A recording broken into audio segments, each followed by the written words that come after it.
Hello guys, today I have here a quick video. This does not even count as an episode, and in this video I'm going to talk a bit about this picture and about the Monarch Plus Debonair negative chamber. So if you saw my previous video, I told you that increasing the volume, or in this case the length of the negative chamber, increases the performance of the shock as shown here in this graph. However, due to space limitations, you cannot increase the length very much. Therefore, one trick that engineers do to overcome this problem is to make here a secondary negative chamber. Okay, so as you can see here, the Debonair sleeve has a secondary negative chamber. By doing this trick, you can increase the volume of the chambers without increasing the length. However, the effect of these secondary air chambers is exactly the same as increasing the length of the negative chamber. So the question is, how can you know the length of the chambers in scenarios like these where you have a secondary negative chamber or even a secondary positive chamber? To calculate the length of the negative chamber, you just need a good picture like this one, a diagram of your shock, and you need also to know a certain distance. For instance, I know that the shaft diameter is around 28 millimeters. So with this software, ImageJ, for instance, you can calibrate this distance here for 28 millimeters, and then you can draw a polygon around the negative chamber like this, and the software calculates the area of this zone here, the area of negative chamber. Then, since you know the diameter, the contact surface area of the main piston with the negative chamber, in this case it's 6 millimeters, okay? You divide this area by 6 and you got the length of the negative chamber. So in this case, for the Debonair, you got a length of around 12 millimeters, and for the Solo Air, you got a length of 5 millimeters.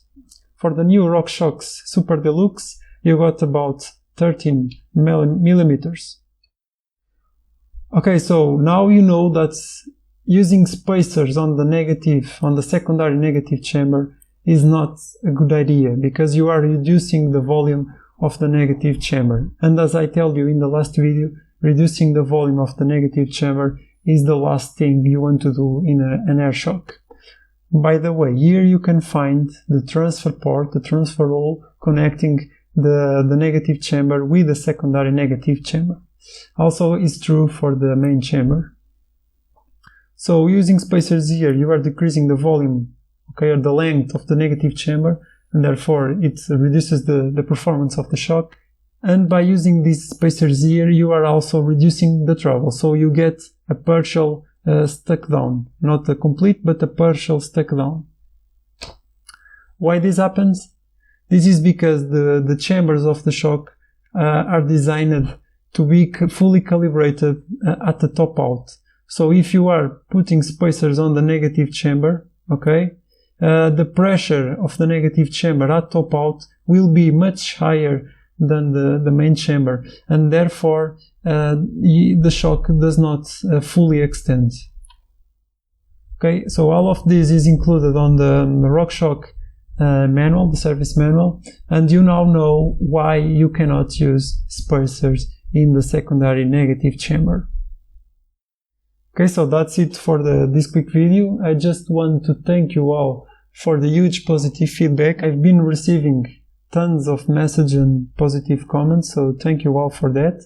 And for those that are still watching the video, and since we are near the Christmas, I have a small gift for you in the next video. So in my next video I will share with everyone for free a very complete shock simulator built on Excel.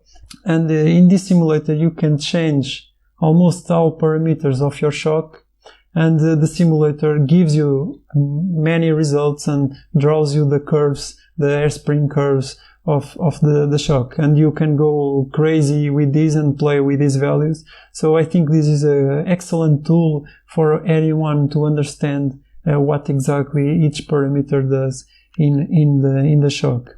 So that's it, guys. So see you next time. Bye.